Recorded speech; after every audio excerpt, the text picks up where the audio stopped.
తెలంగాణ ఆంధ్రప్రదేశ్ రెండు రాష్ట్రాలు కూడా ఒక అన్నదమ్ముల భావంతో ఉండేటువంటి రాష్ట్రాలు.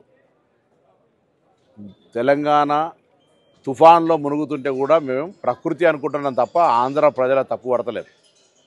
ఎక్కడో కోనసీమలో కొబ్బరి చెట్టు ఎండిపోతే ఆంధ్రలో ప్రాతినిధ్యం వహిస్తున్న ఉప ముఖ్యమంత్రి తెలంగాణ వల్ల దృష్టి కలిగిందంటే ఆయన వివేకవంతుడో అవివేకవంతుడో నాకు తెలియదు.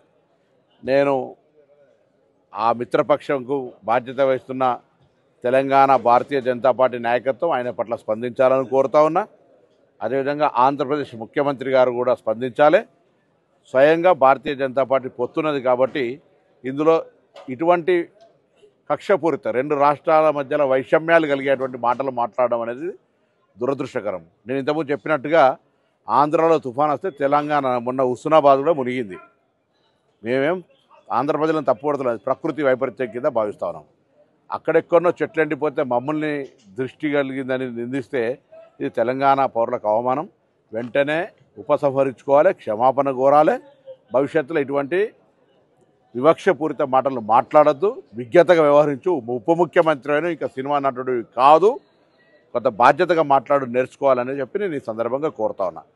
ఇవాళ తెలంగాణ ఆంధ్ర కలిసి దేశంలో ఉన్నతంగా ఎదగడానికి ప్రయత్నం జరగాలి తప్ప ఇటువంటి వైషమ్యాలను సృష్టించేటువంటి మాటలు మా నుంచి రావు, మీరు మాట్లాడద్దు.